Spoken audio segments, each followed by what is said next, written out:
Dicincang kecil-kecil, ditusuk dan disusun rapi, dibakar di atas bara api, dimakan dengan bumbu khusus, beraroma wangi, membuat siapapun yang menciumnya akan terasa lapar tergugah selera. Coba tebak makanan apa itu? Ya, benar, itulah sate, makanan khas Nusantara tercinta yang disuka semua kalangan, baik itu teh kalangan bawah ataupun kalangan atas sekalipun. Bahkan, sate ayam dari Indonesia, menempati peringkat ke-14 makanan terenak di dunia loh, menurut hasil survei CNN tahun 2017. Namun tahukah kamu di beberapa keterangan menyebutkan bahwa sate bukan makanan khas Indonesia melainkan berasal dari negara lain? Siapa sebenarnya yang pertama dan dari mana makanan sate ini berasal? Jangan sampai diklaim tetangga sebelah lagi ya.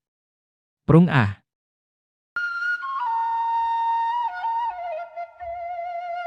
Assalamualaikum warahmatullahi wabarakatuh. Sampurasun dulur, kembali lagi di channel Abah.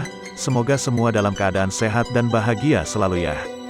Oh ya, Abah punya pantun dulu nih, sebelum kita lanjut makan satenya. Makan sate bumbunya cabe, akar pohon akar kelapa. Biar capek bikin video emang berabe, asal yang nonton pada suka. Te sate, te sate.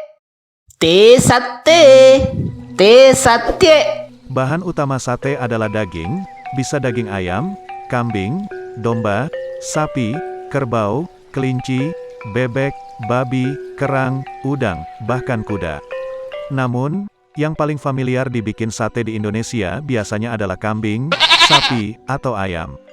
Nama dan rasanya yang familiar dan terkenal, sebanding memang. Karena sate punya rasa yang khas dan selalu enak dalam berbagai suasana. Terdapat berbagai jenis sate di Indonesia dengan ciri khas dan resep tersendiri. Sebut saja sate Madura, sate Padang, sate lilit dari Bali, sate buntel dari Solo, sate kelatak dari Yogyakarta, sate ambal dari Kebumen, sate kerang dari Surabaya. Meski sate juga ada di Thailand, Malaysia, Singapura, Vietnam, bahkan juga ada di India dan Arab Saudi. Sate disebut berasal dari Indonesia menurut lansiran NiTimes.com. Ada berbagai versi cerita asal-usul sate. Versi pertama mengatakan bahwa sate lahir sekitar abad ke-15 dibawa oleh pedagang Arab yang datang ke Indonesia. Selain mengenalkan Islam, mereka juga mengenalkan kebab ke penduduk Pulau Jawa. Di Arab sendiri daging kambing biasa diolah dengan cara dibakar dan dinamakan kebab. Versi lain atau yang kedua mengatakan bahwa sate berasal dari para pedagang India yang datang ke Pulau Jawa dan mengenalkan sajian daging ditusuk dari tanah India. Meski dua versi ini berbeda soal lahirnya sate, namun satu yang pasti, menyoal bumbu rendaman sate Indonesia, adalah murni dan mutlak ciptaan tangan-tangan para pribumi. Versi ketiga tentang asal mula sate di Nusantara yaitu ada yang memaparkan bahwa dahulu kala sate hanya ada di wilayah Ponorogo, Jawa Timur. Diciptakan dan diperkenalkan oleh pedagang jalanan sekitar abad ke-19. Dari Ponorogo inilah, sate pun menjadi makin populer dan menyebar ke seluruh Nusantara. Sate mengalami modifikasi personal, tergantung di mana ia berada. Modifikasi sajian sate bisa tentang bahan utama dagingnya, bumbu rendamannya, ataupun bisa saus pendampingnya. Karena inilah, varian menu sate di Nusantara sangatlah beragam. Ada perbedaan kentara antara sate Madura, sate Ponorogo, sate Tegal, sate Padang, hingga sate lilit Bali. Sate juga menyebar hingga keluar Indonesia. Salah satunya dibawa oleh perantau Jawa dan Madura yang menyeberang Selat Malaka hingga Malaysia dan Singapura. Karena di masing-masing daerah mengalami modifikasi rasa dan bahan baku, maka sate tak lagi disematkan menjadi nama sajian, namun sekarang bertransformasi menjadi nama istilah pengolahan sajian. Jadi apapun yang diiris kecil-kecil, ditusuk menggunakan bambu atau tusukan lainnya disusun rapi, maka masyarakat menyebutnya sate. Baik itu bahannya tempe yang diiris tipis dan disusun rapi, kerang, usus dan jenis lainnya yang kemudian dibakar api. Keyakinan asli Nusantara. Setelah keterangan-keterangan tentang sate tadi, jangan khawatir. Saatnya nih, keterangan mengenai sate versi Nusantara kita ini. Teori lokal yang mengatakan bahwa sate memang berasal dari Nusantara. Konon, pada awal abad ke-15, saat itu salah satu murid Sunan Gresik atau Maulana Malik Ibrahim yang bernama Satah, sering mengolah daging kambing. Supaya mudah dibumbui dan dibakar serta dimakan, Satah memotong daging itu menjadi kecil-kecil.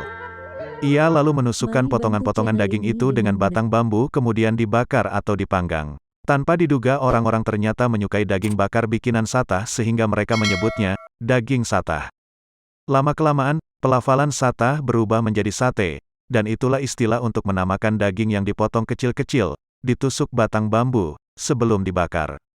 Jennifer Brennan dalam Encyclopedia of Chinese and Oriental Cookery, 1988, rupanya mendukung teori ini meskipun belum terbukti sahih kebenarannya. Alasannya karena Brennan mengakui, sate di Indonesia terinspirasi dari pengolahan daging untuk kebab. Namun, ia meyakini bahwa sate memang berasal dari Jawa dan itu berbeda dengan kebab.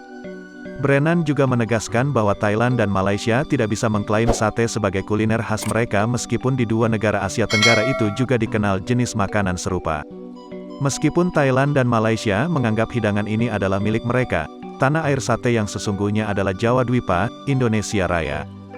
Di Indonesia, sate dikembangkan dan diadaptasi dari kebab yang dibawa oleh pedagang Muslim ke Jawa, tulis Brennan lewat bukunya. Bahkan Presiden pertama sekaligus Bapak Proklamator Indonesia sangat menggemari sate. Kegemaran Bung Karno menyantap sate telah menjadikan hidangan ini sebagai salah satu menu adi rasa yang hadir di Konferensi Asia Afrika pada 1955. Betapa sate telah hadir sebagai santapan diplomasi yang menyatukan selera dan kesetaraan nasib negara sedang berkembang di dua benua. Kita pun teringat kembali ketika sate menjadi alat pelentur diskusi bagi Bung Karno dan Rustam sekitar 3 dekade. Bung Karno menjamu para delegasi untuk mencicipi kelezatan sate, tusuk demi tusuk, pada jamuan resmi pada konferensi akbar tadi. Bahkan, si Bung berkesempatan mengajak Perdana Menteri India dan sederet delegasi negara Afrika untuk singgah dan bersantap di kedai peraciknya. Kedai peracik sate nan sohor itu bernama Rumah Makan Madrawi, Madura, yang lebih sohor dengan sebutan Sate Madrawi.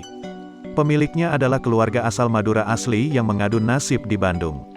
Selain menyajikan sate, kedai ini juga menghidangkan soto Madura, gulai kambing, dan rawon. Dahulu, kedai ini berlokasi di dekat Masjid Agung Bandung. Apesnya, salah satu tengara pusaka kota itu gulung tikar pada pertengahan 1980-an. Cumbuan pedas dari cabai dan bawang merah, yang datang mengiringi sate, mampu meningkatkan hormon endorfin dan serotonin. Hormon itu bekerja memberi perasaan senang dan nyaman. Gurihnya bumbu kacang yang membaluri sate juga bisa menerbitkan hormon serotonin dan vitamin E yang mengurangi rasa payah. Mungkin, sensasi aroma dan rasa itulah yang menyebabkan Bung Karno mencari puncak ketenangan dan kedamaian saat menyikat sate. Sehingga Bung Karno menyebut sate sebagai penyambung lidah rakyat Asia Afrika. Nah terakhir nih dulur, terlepas dari semua teori itu, sate pada akhirnya menyebar ke seluruh penjuru Nusantara melalui para perantau negara kita, yang membawa resep kuliner ini. Lalu diadaptasi di berbagai daerah dengan masing-masing ciri khasnya. Sehingga sate pun dikenal di sejumlah negara Asia Tenggara, bahkan hingga ke Afrika. Kalau bukan kita semua yang menjaga warisan Nusantara, siapa lagi? Dari kami, Jalan Si Abah Channel, sampai jumpa di video selanjutnya. Mangga Permios.